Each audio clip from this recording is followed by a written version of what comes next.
Bem-vindos a mais uma sessão do Databricks Lakehouse Journey Brasil, né? É um prazer estar aqui com vocês, em nome da Databricks. Para os que não tiveram a oportunidade, né, de participar do nosso primeiro evento, né, essa é uma série de eventos que a gente está fazendo com o intuito de empoderar e habilitar a unificação de negócio mais tecnologia, para que vocês consigam acelerar o time to insight de vocês ao longo das jornadas de dados. Esse é um evento que a gente começou agora no mês de setembro e a gente vai estar tocando até meados de janeiro, né? E a gente vai trabalhar ao longo de sessões diversas que vão desde pontos iniciais inerentes à plataforma, né? Então, como habilitar um ambiente Databricks, olhando todas as possíveis personas que estão ali dentro, né? Então, desde que é Lakehouse até as personas de Data Engineering, Data Science e analistas de BI, tal qual, acho que talvez um dos principais pontos aqui que a gente quer trazer também é sempre trazer um caso de uso, né? Então, hoje a gente, quando olha para o mercado, vê muita coisa associada à tecnologia, mas em muitas das vezes é difícil a gente fazer essa conexão entre tecnologia e problema de negócio.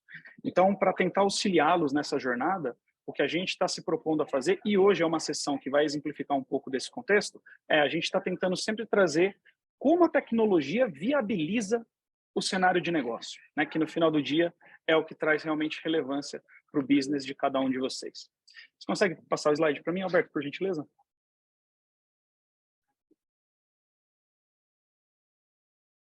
Legal. Então, aqui está um retrato um pouquinho alto nível em relação às sessões que a gente vai estar trabalhando com vocês ao longo desse tempo, né? Então, a gente já entregou ali em setembro a primeira sessão, que era uma sessão mais de foundation de Databricks Lakehouse, trazendo também um pouco sobre um caso de uso.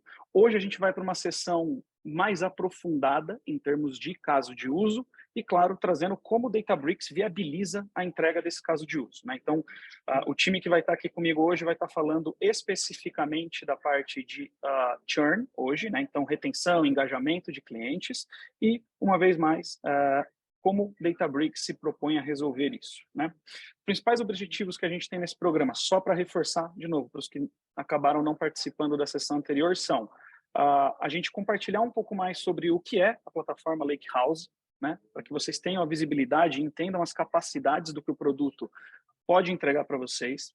A gente fazer esse match, né, entre problemas de negócio e as capacidades técnicas. Então, mais do que entender o que o produto entrega de uma perspectiva de feature, é como é que eu consigo dar uso para isso no meu dia a dia e acelerar realmente o meu business, né?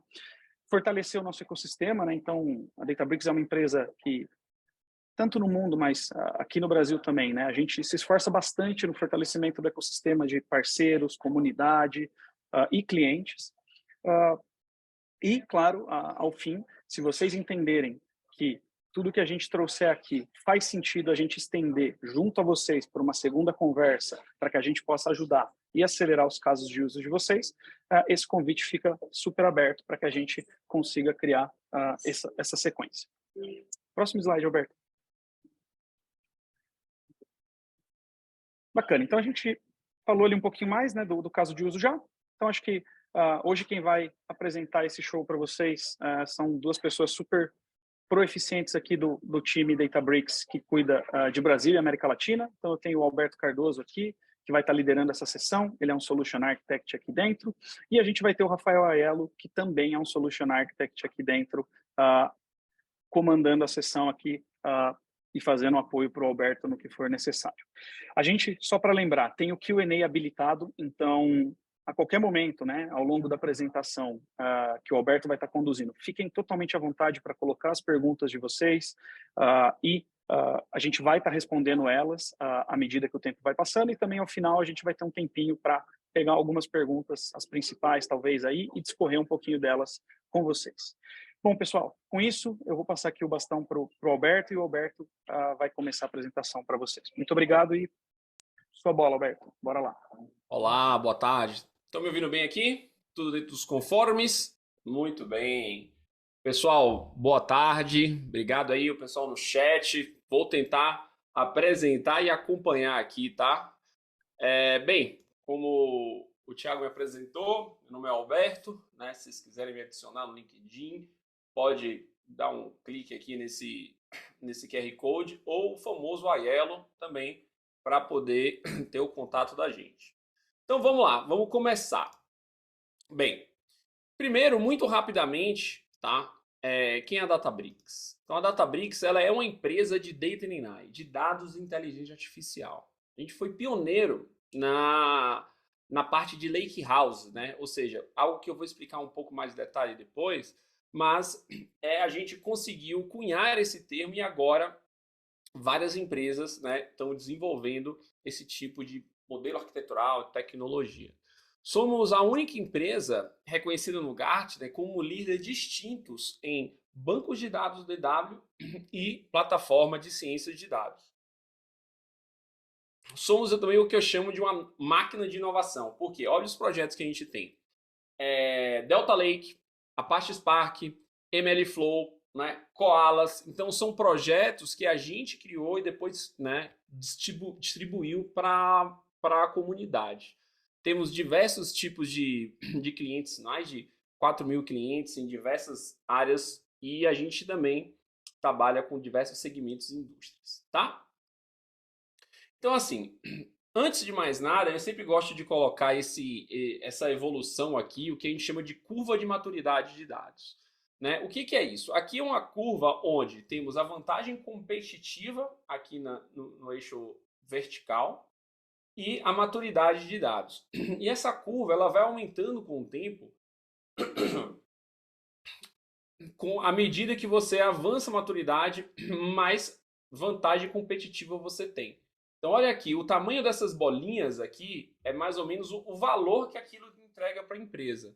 Então as empresas que estão nessas bolinhas vermelhas ou alaranjadas, como aparece aí talvez, elas olham para o BI, olham para o passado, o que foi que aconteceu. E as empresas azuis, as bolinhas, as empresas que estão com as bolinhas azuis, olham para o futuro, o que vai acontecer. Então as empresas querem chegar aqui, nesse específico local de entender o que vai acontecer no futuro. Então, tem diversos tipos de modelagem de dados, a gente vai passar um pouco disso hoje, tá? Modelagens preditivas, modelagens prescritivas e, no último estágio, que são decisões automatizadas, tá? Então, esse daqui é mais ou menos o cenário de rampagem ou de maturidade que as empresas gostariam de atingir. Mas, o que a gente vai trabalhar em termos de negócio hoje? Isso é super importante. A gente vai trabalhar. O caso de uso que a gente vai trabalhar hoje é um caso de uso de varejo, né? RT, porque eu acho que não está relacionado ao varejo, mas eu acho que o varejo ajuda a gente a entender melhor, porque é um caso de que a maioria das pessoas tem acesso e conhece. Então, essa indústria passou por diversos desafios ao longo do ano. E hoje, né, não é exceção. Esses principais desafios que limitam as capacidades dessas organizações, seja de varejo ou que seja de transformar-se digitalmente. Por quê? Primeiro, uma questão de pressão financeira. Né? A volatilidade do mercado está atingindo cada vez mais as margens dessas empresas. E como sabemos, essa volatilidade do mercado hoje está muito alta. Além disso, coisas como vocês já sabem, inflação, restrições de cadeia de suprimentos, disponibilidade de mão de obras e assim por diante. E as organizações precisam agora gerenciar esses negócios com mais precisão. O segundo ponto são as expectativas do cliente, está cada vez mais alta. Né?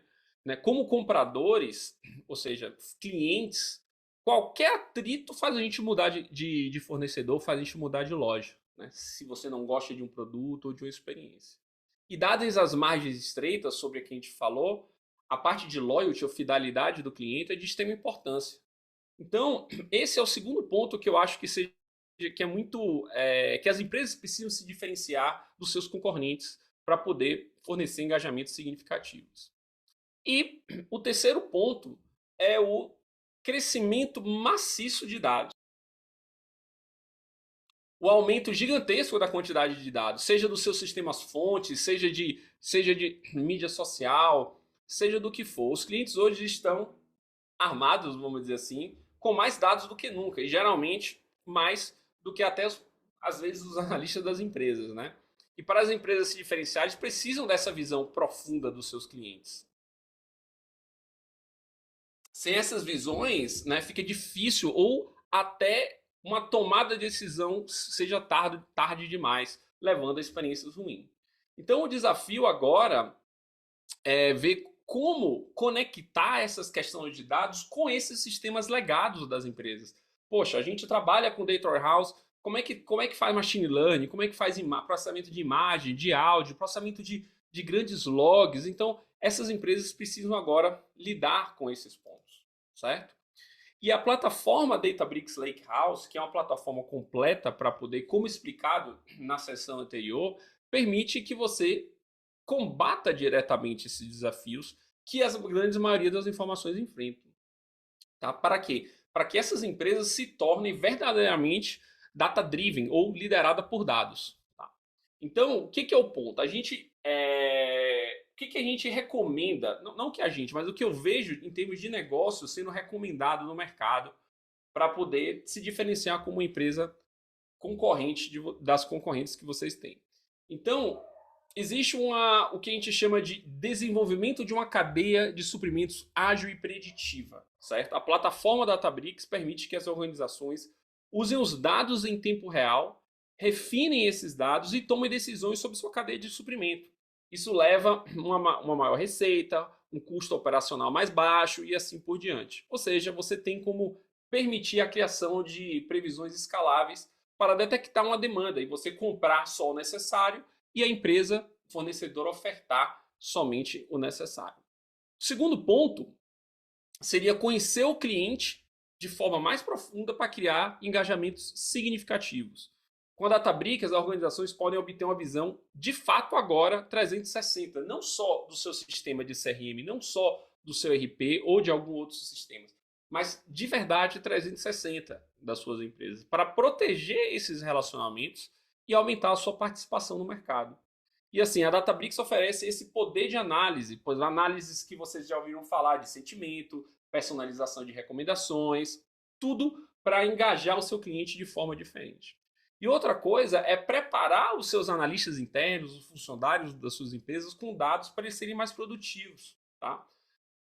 No entendimento do cliente e nas suas operações internas. Quer eles estejam simplesmente criando um novo ativo de dado para tomar uma decisão, até a hora de você entender como engajar diretamente o seu cliente final.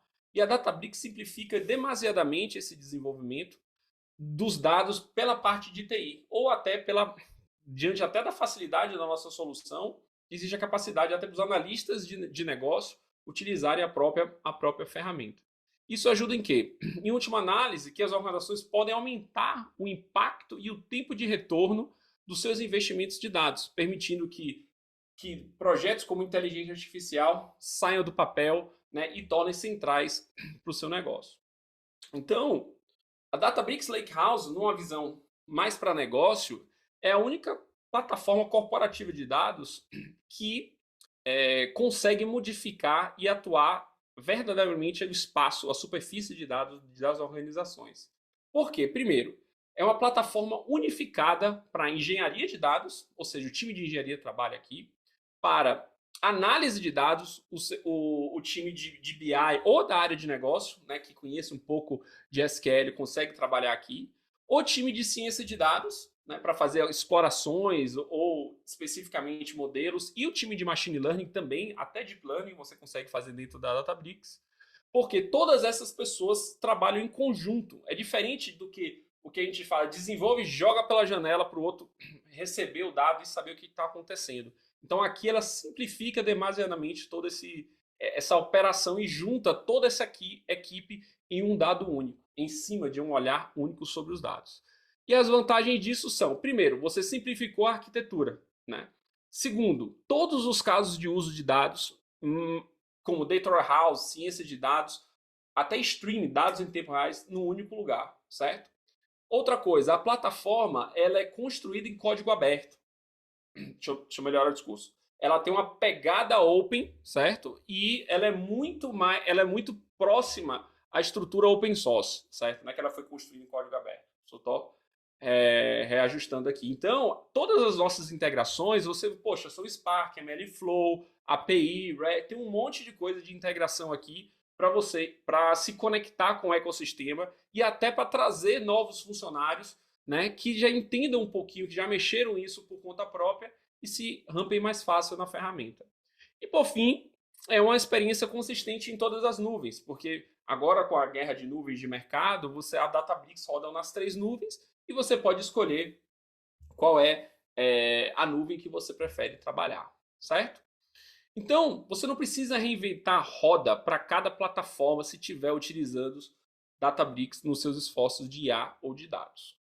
Agora eu vou falar rapidinho de um exemplo, né, que é a Via Varejo, né? Não sei se você já conhece, é um holding de grandes marcas, como Casa Bahia, Ponto Frio e tal. E ela tinha os seus dados em silos. Então isso influenciava demais o time de negócio, porque dificultava as decisões, né? E até então ela trabalhava de forma específica a parte de machine learning. E aí a Via começou a utilizar soluções de Databricks, começou a melhorar a sua parte de engenharia de dados e hoje tem uma esteira completa de desenvolvimento de machine learning, né?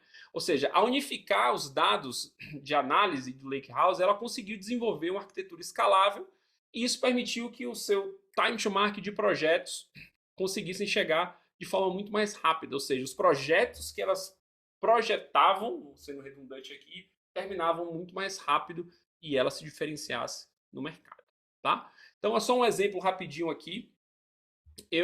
Agora eu vou falar um pouquinho sobre a importância da retenção dos clientes, certo?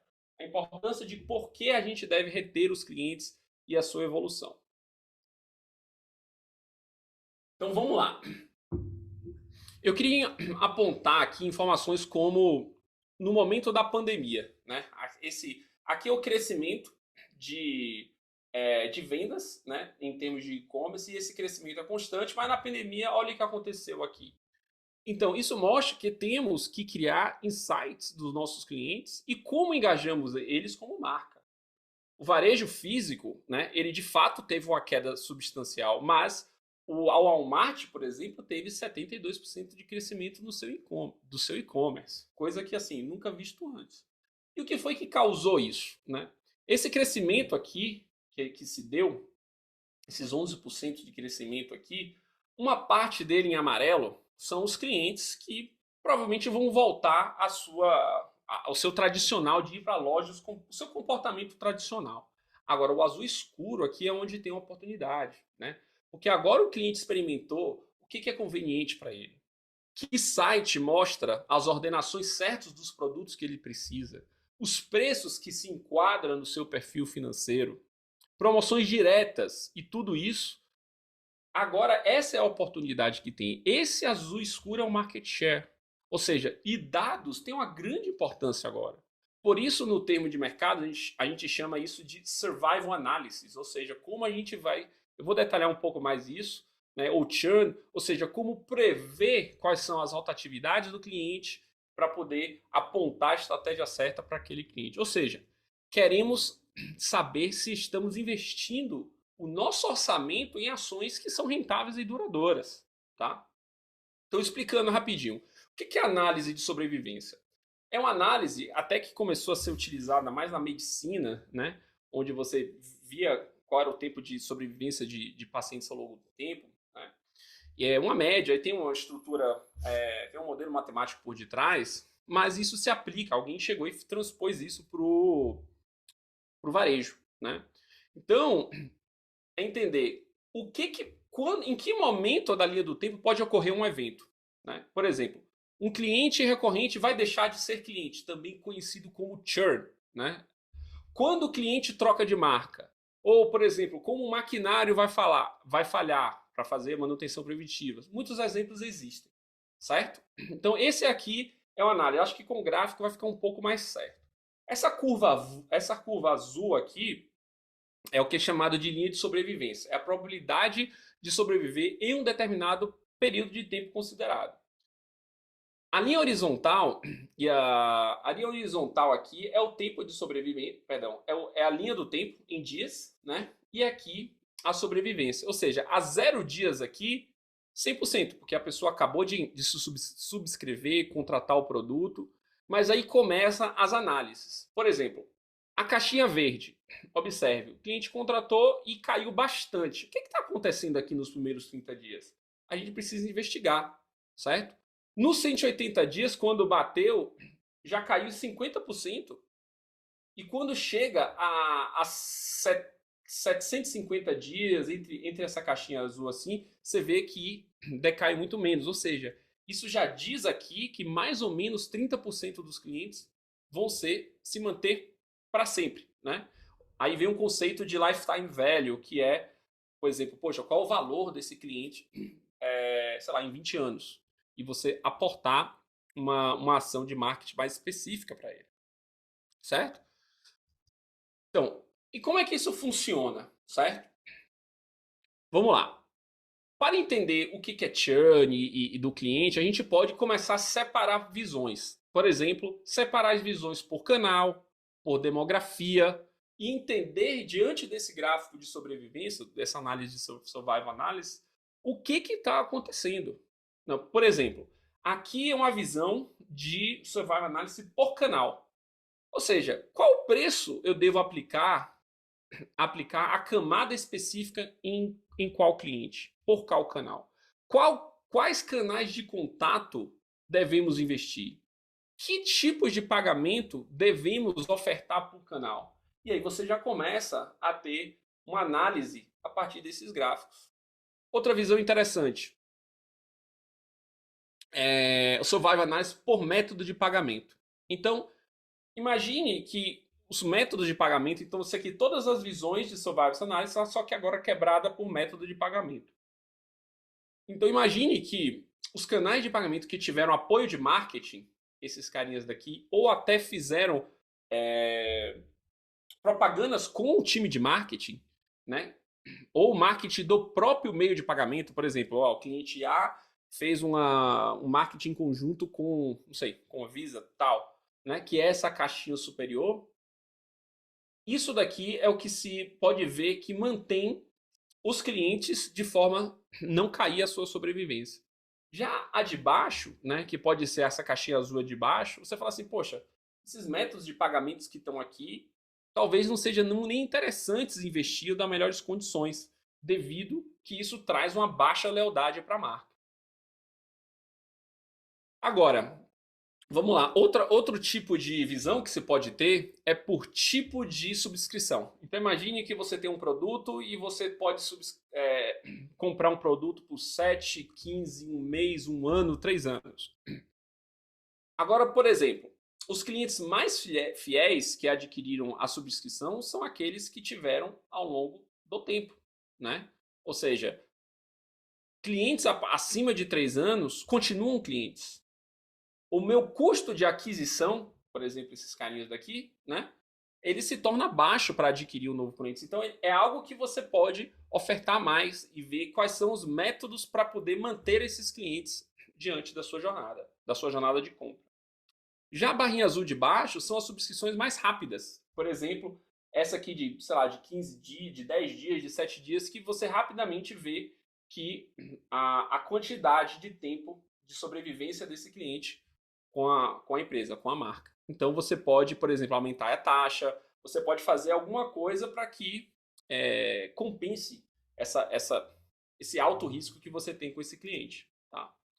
E dentro de uma visão omnichannel, que a gente chama, né, ou seja, tem uma visão completa de todos os dados, todos os canais da sua empresa, uma análise como essa, com uma análise de churn, de sobrevivência, né, e tudo mais, se encaixa perfeitamente. Por exemplo, à sua esquerda aqui tem fontes de dados tradicionais como dados do seu cliente, promoção de loyalty, clickstream para saber onde o cliente tocou, dados de diferentes tipos de fontes, seja dados internos ou até dados externos, como o clima. Né?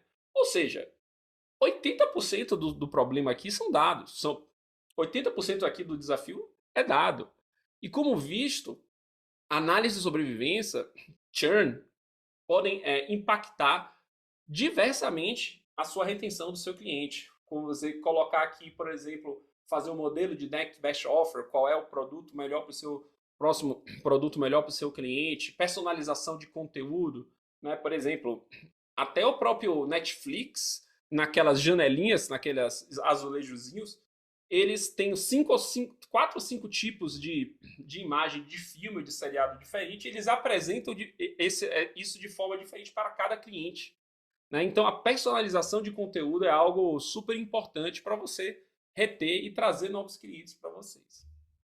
Tá? Então, vamos lá. Agora, eu quero mostrar como a gente faz isso em um modelo de machine learning. Tá? Como é que a gente vai tratar o que a gente chama de MLOps, os passo a passo, para poder implementar isso dentro de uma empresa. Tá? Então, o caso de exemplo que eu vou dar aqui é o caso de churn, certo? Que é descobrir quando um cliente vai deixar de ser cliente. E nesse caso daqui é uma empresa de telecomunicações, tá? Que com dados de diversos sistemas diferentes dos seus clientes, ela vai tentar entender quando o cliente vai deixar de ser cliente. Ou seja, isso foi um projeto proposto pela área de negócio e agora a área de dados e de machine learning vai tentar descobrir quando é que eu ter modelos para poder criarem essa estrutura de churn e descobrir quando é que isso acontece, tá? Então, parece simples, mas vamos ver como é que funciona. Então, vamos lá. Aqui nessa estrutura, tá?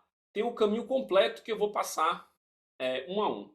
Antes de mais nada, eu queria explicar as personas, ou seja, as pessoas que vão trabalhar nesse modelo de pipeline, de MLOps e tudo mais. Então, temos o cientista ou a cientista de dados, certo? Que é aquela pessoa que desenvolve o modelo. Temos o engenheiro de dados, o engenheiro de provisionamento, ou seja, depois que o modelo está pronto, como é que ele pega esse modelo e coloca em produção. E o engenheiro de dados, que é aquela pessoa que prepara os dados, entende e prepara os pipelines para deixar o dado pronto para ser consumido pelo time. Tá? Então vamos lá. Primeiro, começa o trabalho em conjunto. Provavelmente o engenheiro começa trabalhando os seus dados, deixando, poxa, dados do Twitter, dados do sistema A, dados do Google Analytics, né? E deixa isso preparado para depois o cientista de dados pegar esses dados e criar um modelo. Ele vai fazer engenharia de features, que é trabalhar essas informações e colocar ele de uma forma que o modelo entenda, certo? Para depois agora começar o seu processo de experimentação. E ele agora vai começar toda uma linha de entender, criar os seus experimentos, fazer tudo isso de uma forma que ele consiga criar um modelo. E para isso ele utiliza, né, bibliotecas comuns de machine learning, como XGBoost e tudo mais. Depois, ele chega e coloca isso, o engenheiro de dados coloca isso no MLflow. O MLflow é uma ferramenta, na verdade é uma biblioteca open source que serve para gerenciar todo o seu pipe de modelo de ponta a ponta, certo? E aí o engenheiro ele começa a criar a estrutura de DevOps ou de MLOps para isso. Depois, o cientista de dados escolheu o melhor modelo. Agora, com a esteira pronta, ele vai produtizar esse modelo. Quando ele produtizar esse modelo, o que vai acontecer? Vai ter um modelo, uma forma automatizada de teste desses modelos que o engenheiro preparou. Por exemplo, ele vai olhar o modelo, ver se ele está com a métrica correta, se vai fazer recortes por demografia. Tem várias coisas que ele pode vai verificar a qualidade desse modelo e, finalmente, né, criar aqui, rodar esse modelo em cima de uma base. Ou seja, poxa, desses clientes que a gente treinou, esses novos clientes aqui vão ou não vão deixar de ser clientes? E você precisa criar uma base com esse modelo treinado para quê? Para você criar os dashboards que você vai apontar para o seu cliente. E, finalmente, o engenheiro chega e faz o retreino desses jobs. Por quê? Porque o retreino desses modelos. Né? Por quê? Porque os dados mudam.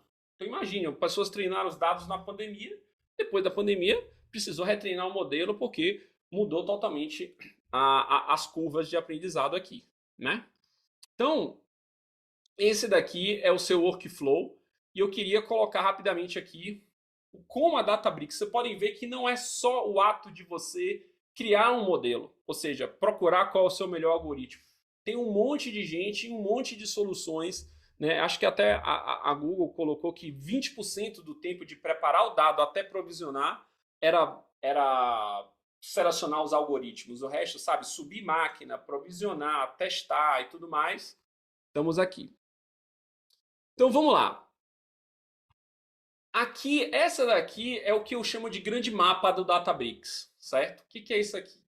É o mapa de Data Science, é o mapa das nossas soluções de Machine Learning. Então, primeiro temos essa Data Science Workspace, que é como se fosse um Jupyter Notebook, só que já integrado à nossa plataforma, onde os cientistas de dados, engenheiros e analistas trabalham juntos para desenvolver os modelos.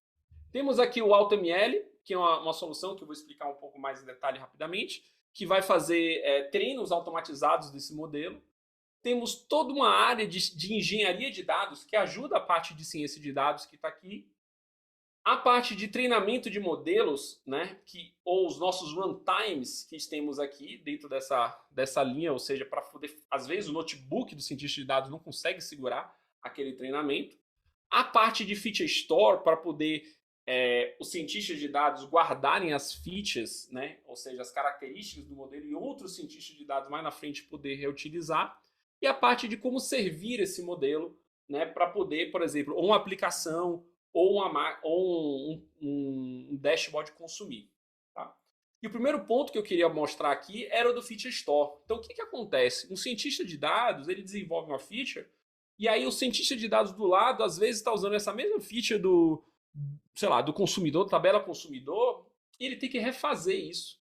Então, o Feature Store ele faz exatamente isso. Ele tem um registro que o primeiro que colocar aqui disponibiliza para os outros.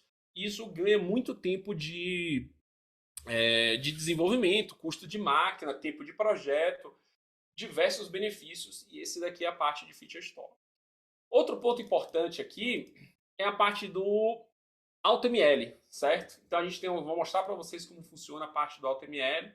Então, toda a parte de experimentação de MLflow, que eu vou detalhar para vocês, o que é o AutoML nesse caso? Ele pega um problema e cria um modelo automaticamente, ele cria um notebook automaticamente desse modelo para que você possa até pegar esse notebook e evoluir ele depois. Mas não é necessário para substituir o cientista de dados. A pessoa que está começando sua jornada vai ajudar, mas até para o próprio cientista de dados, que já tem uma experiência nesse caminho, ele vai lá e fala assim, poxa, será que esse dado tem um potencial preditivo que eu preciso? Então, vou rodar o AutoML aqui por um tempinho para descobrir. E ele vai lá e isso salva semanas de trabalho para ele, porque ele teria que entender tudo isso na mão e talvez esse processo sirva como alavanca, tá? Então, vou detalhar isso aqui mais para vocês. E a parte completa, desde o provisionamento do seu modelo até a featureização. E esse caminho completo se dá através do MLflow. O MLflow é uma biblioteca open source, mlflow.org, depois todo mundo pode entrar. Mas a gente gerencia isso para vocês, né, para o cliente, dentro da Databricks. Por exemplo, a parte de deployment, a parte do model registry, que você sabe dizer quais são os modelos que estão em produção ou não estão em produção. A parte de você ter o tracking, né, o registro dos experimentos feitos, certo? Como você desenvolveu esse modelo utilizando quais notebooks, que biblioteca Python e assim por diante. E, finalmente, os dados de transformações de features. Então, a gente consegue capturar tudo isso e deixar registradinho em uma única plataforma, certo? E, finalmente, a parte de Model Serving, certo? Que é o que a gente chama de servir o dado. Ou seja, o modelo está pronto, agora eu quero que uma API consuma. Como é que a gente vai fazer isso? E aí a gente tem uma aplicação ou uma feature aqui dentro que serve isso para os clientes, tá? Então, até então, eu vou dar um stop aqui, porque eu vou trocar de tela. Enquanto isso, se tiver alguma pergunta no chat ou qualquer coisa. Enquanto isso, na Floresta Encantada. Perfeito. Então, o primeiro ponto que eu vou colocar aqui.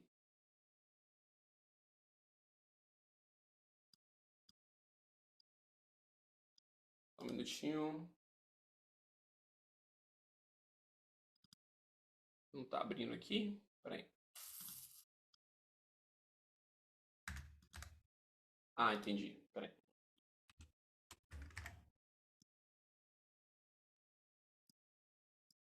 Aí.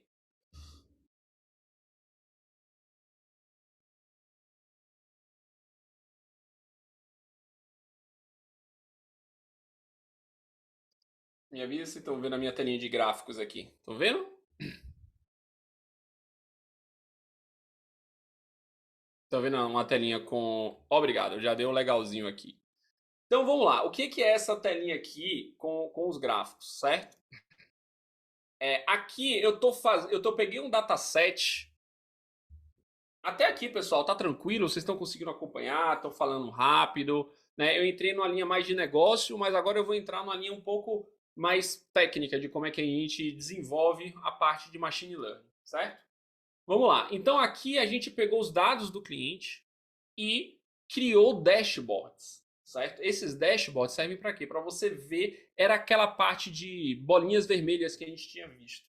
A gente está olhando para o passado aqui, tá? A gente está olhando para o que aconteceu. E aí você consegue ver, ó, qual a distribuição de homem e mulher dentro dos meus compradores, quais são os produtos, DSL, fibra ótica, né? Quantos, a média de custo por mês, a depender do tipo de produto. Temos diversas coisas aqui para poder. Então, isso daqui é a visão do passado. Como é que a gente agora vai tentar criar essa visão do futuro aqui, certo? Que é a parte de Feature Store, que eu vou ter que abrir aqui de novo. Não tem problema. Aqui está. Então, o que essa parte faz? Ela já tem os dados prontos em mãos, certo? E o meu cluster caiu. Não tem problema. Enquanto ele está começando aqui.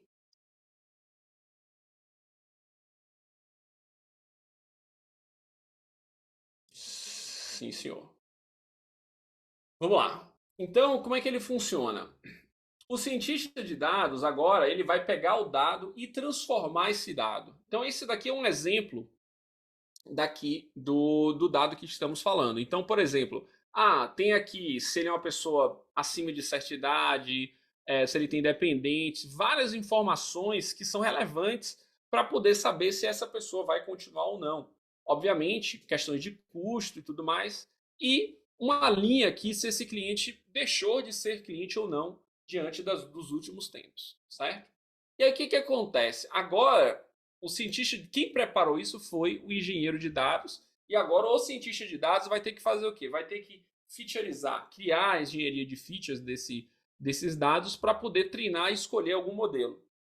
Primeira coisa que a gente vai trabalhar é selecionar as colunas certas aqui, não vou entrar em detalhe no código, e fazer uns tratamentos específicos, certo?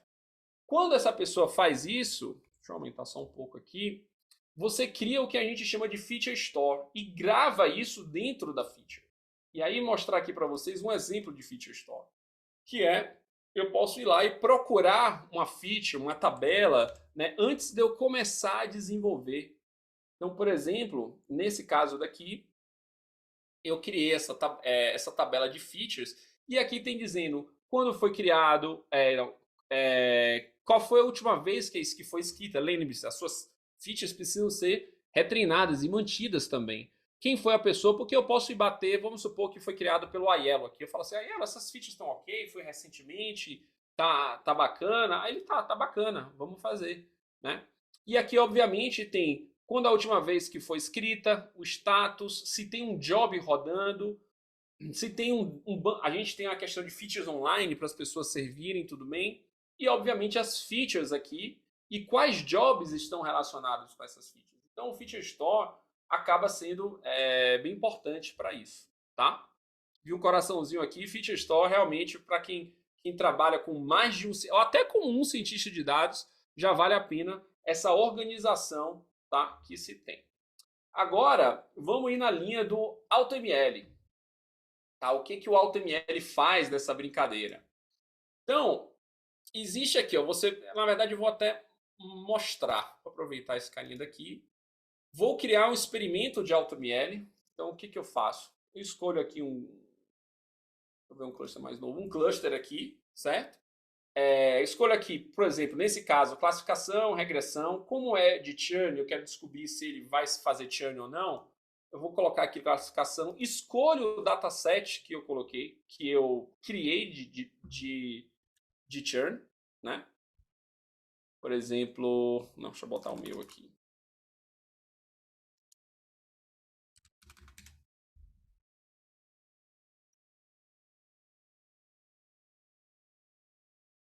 E aquelas features que eu acabei de criar, criando, eu seleciono essas features, descubro qual é a minha variável target, o que eu vou tentar descobrir aqui, né? Ou seja, o churn. Cria o experimento. Tem algumas informações assim que, por exemplo, sabe de uma coisa? Eu quero só dar uma olhada se esse cliente, se esse dataset tem um potencial preditivo. Vou botar aqui, vou botar uma curva rock, eu dizer assim, vou botar aqui, sei lá, 5 minutos e pronto. E aí, vou criar aqui o start. O que ele vai fazer? É super interessante isso, pessoal. Ele vai analisar esses dados, fazer o processo de engenharia, tudo automaticamente. Vai criar propostas de modelo, vamos supor, vou utilizar uma regressão simples e uma decision tree, né? E aí ele vai, dentro dessas duas opções, cada opção desse, ele vai criar hiperparâmetros, propostas de superfícies de hiperparâmetros diferentes para ser avaliado e vão ser tudo treinado ao mesmo tempo, de forma paralela, tá? Então, eu vou até mostrar aqui um exemplo que eu já treinei, né? E aqui é o que ele está fazendo agora. Vou mostrar aqui até um exemplo que eu já treinei, que ele mostra exatamente isso, né? O meu experimento de churn. Então, aqui tem vários treinamentos que foram feitos, certo? A todo, né, o momento. Você pode, por exemplo, selecionar aqui todas essas informações e entender quais desses treinamentos impactam mais a acurácia que você definiu, a métrica que você definiu, e até saber quais desses hiperparâmetros mudaram. Tá? Então, isso aqui você registra tudo que está acontecendo dentro do seu ciclo de machine learning, porque a dificuldade, às vezes, é você entender o que foi que aconteceu. Então, por exemplo, se eu clico aqui nesse experimento, nessa execução, na verdade, você tem aqui qual foram os parâmetros utilizados, qual foi o resultado das métricas, né? Qual o modelo? O modelo está aqui para vocês usarem depois. Você tem aqui toda a linha do Python, ou seja, para você reproduzir esse modelo com facilidade.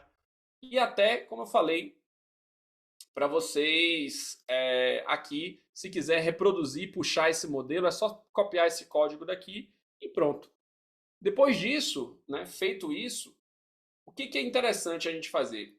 O projeto de AutoML, ele vai gerar 2 notebooks para vocês, certo? O primeiro notebook é um notebook de exploração dos dados, certo? Que é esse daqui. E o segundo é o do próprio melhor modelo. Então, ele pegou o dado, ele escreveu esse notebook. Esse notebook você pode alterar do jeito que você quiser. E aqui ele já faz uma exploração de dados. Por exemplo, olha, isso daqui é a cardinalidade. Isso já trabalha, já facilita muito o desenvolvimento, né, do cientista de dados. E nesse caso daqui, ele chegou, olha, esse aqui deu mais de 80%. Pô, legal, vamos dar uma olhadinha nesse notebook. Gente, tudo isso aqui é notebook. Ou seja, você não é tipo as outras ferramentas de AutoML que geram um modelo pronto para você. Aqui você pode alterar esse notebook e, sei lá, calibrar isso em termos de hiperparâmetros, mudar o scaler, o que for necessário aqui, tá? E ele treinou esse modelo aqui, por exemplo, olha, ele treinou um modelo, ele usou essa biblioteca, como a gente falou, que era muito próximo do mundo open source, ele utilizou a Shep aqui e eles avaliaram, olha, o impacto na decisão do cliente em ter um churn está muito relacionado com o tempo de vida dele, com o que a gente estava falando, né? Quando ele deixou de ser cliente, com o produto, como esse cara daqui, e também o preço que ele paga, né? Então, esse é um dos exemplos legais assim na parte de AutoML. Na parte de MLflow, eu mostrei o tracking para vocês, que são exatamente esses experimentos aqui, que você pode, né, tem todos os registros de tudo que, né, foi treinado, seja com que tipo de algoritmo e tudo mais, certo? E tem um ponto importante aqui que é chamado o Model Registry, que é esse camarada daqui. O que o Model Registry faz? Você treinou um modelo, agora você quer produtizar. O engenheiro quer produtizar. E agora você tem como se fosse um repositório, certo? Um repositório de modelos para vocês. Então, por exemplo, deixa eu pegar um modelo meu aqui. Esse repositório eu treinei várias vezes o modelo e aqui ele tem dizendo, olha, isso daqui, esse aqui está na versão 78, certo? Vamos colocar aqui, vamos colocar aqui 78. Ah, mas deu algum problema nesse modelo. Quem mexe isso é o cientista? Não, é o engenheiro. Porque isso aqui é um pipeline de produção. As pessoas não deveriam mexer manualmente nesse cara. Então, o que a gente pode fazer aqui é fazer, por exemplo, o cientista ele vai falar assim, então vamos reavaliar. Aí ele faz um request to staging para poder reavaliar esse modelo. Lá, request. E aí, o engenheiro de dados chega e avalia se isso... perdão, engenheiro não. O engenheiro de machine learning avalia se esse modelo, né, pode passar ou não. E aqui fica registrado tudo o que aconteceu, quem aprovou, quem não aprovou. Ou seja, tem todo um controle muito bacana, né, sobre o que vai ser feito em termos de solução, de termos de controle do modelo. O modelo tem aqui os seus inputs, ou também chamado de assinatura do modelo, os inputs e os outputs, todas as tags, ou seja, quem foi que criou esse modelo, quem foi que estruturou esse modelo, né? Então, essa parte daqui é essa linha daqui que é chamada de Model Registry, que você utiliza para poder gerenciar os seus modelos. Ou seja, é como se fosse, sabe, um GitHubzinho dos artefatos de modelo. E eu chego aqui, aprovo, e aprovando, logo logo, o estágio desse modelo vai para a staging e as pessoas agora podem trabalhar nesse modelo, trazendo uma sofisticação, né, de trabalho de machine learning aqui. Tá? Pronto. Vamos supor, vamos voltar aqui, vamos dizer que o modelo está em produção, certo? E aí, o que ele faz? Se o modelo está em produção, o que você pode? Deixa eu até fazer ele aqui, que talvez fique mais fácil. Eu posso vir aqui, chegar e falar assim, ó, eu quero utilizar esse modelo para inferência. O que é isso? Você pode ou fazer uma batch em uma tabela, sabe? Tipo, ó, esse aqui são os clientes novos, vão descobrir se eles fizeram churn ou não. Ou até levantar uma API para poder as pessoas consumirem aqui de dentro. Deixa eu mostrar um exemplo específico aqui. Esse é um exemplo legal que ele já testou o modelo, ele simplesmente apertou aqui Start e já tem esse modelo aqui. E ele vem aqui e já cria um exemplo de chamada que a pessoa pode chamar nessa URL daqui e já dá o resultado, né, da predição.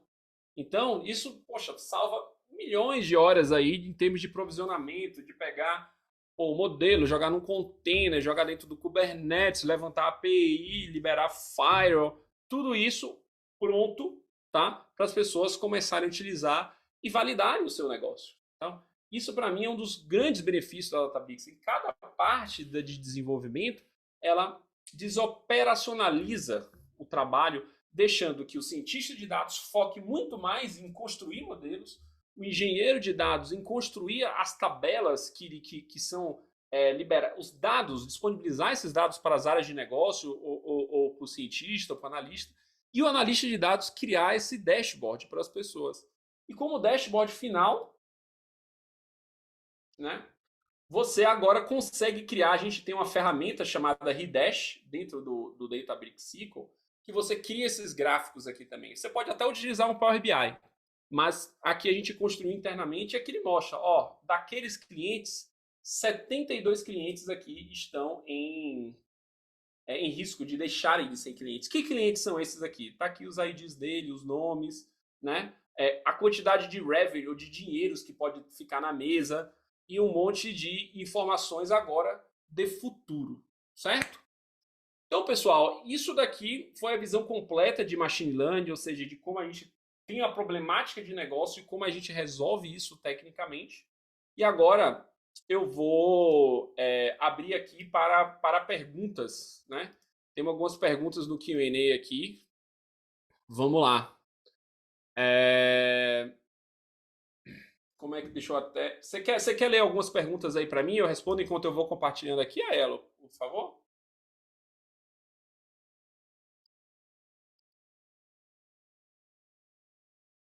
Ayelo, tá vindo? Vamos lá. Vamos. Sim, tô aqui. Tem aqui... Vou só tirar aqui as que eu já respondi. Pode escolher uma que você acha que seja interessante para o pessoal aqui, mesmo que você já tenha respondido. Perfeito. Enquanto eu pego as perguntas aqui, acho que vale a gente fazer a chamada para o pooling, né, que o Thiago vai colocar, enquanto eu organizo as questões aqui. Tá Pode bom. ser? Pode ser. Eu vou colocar aqui. Legal. Espera aí que eu vou colocar aqui na telinha para as pessoas entenderem o pooling. Só um minutinho.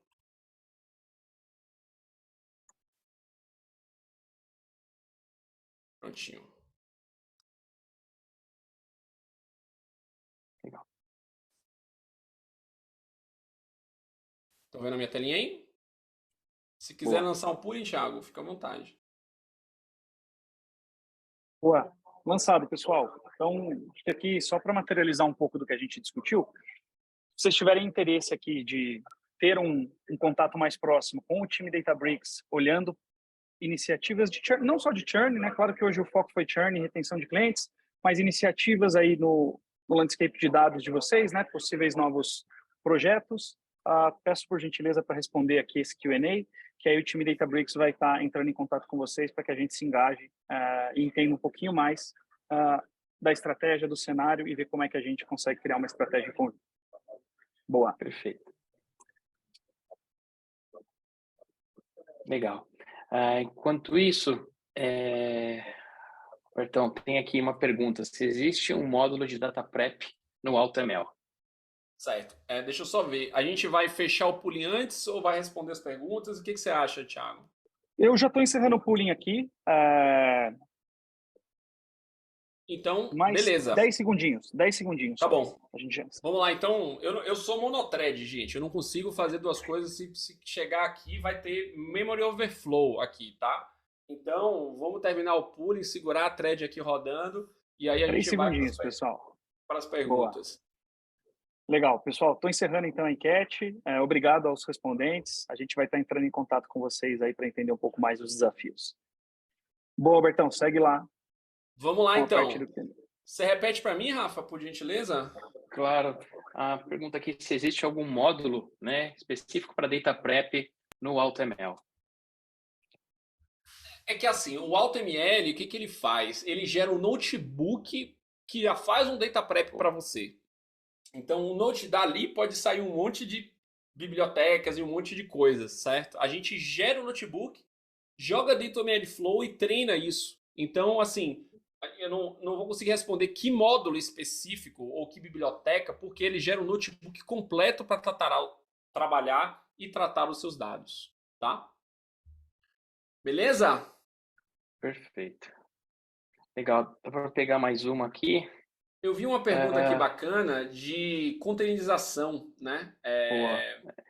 Que aqui, ó, Anonymous mandou a pergunta. A maioria dos exemplos está sugerido como deploy de notebooks. Certa resposta. Mas como portar eles de forma fácil para um ambiente containerizado? Muito boa pergunta.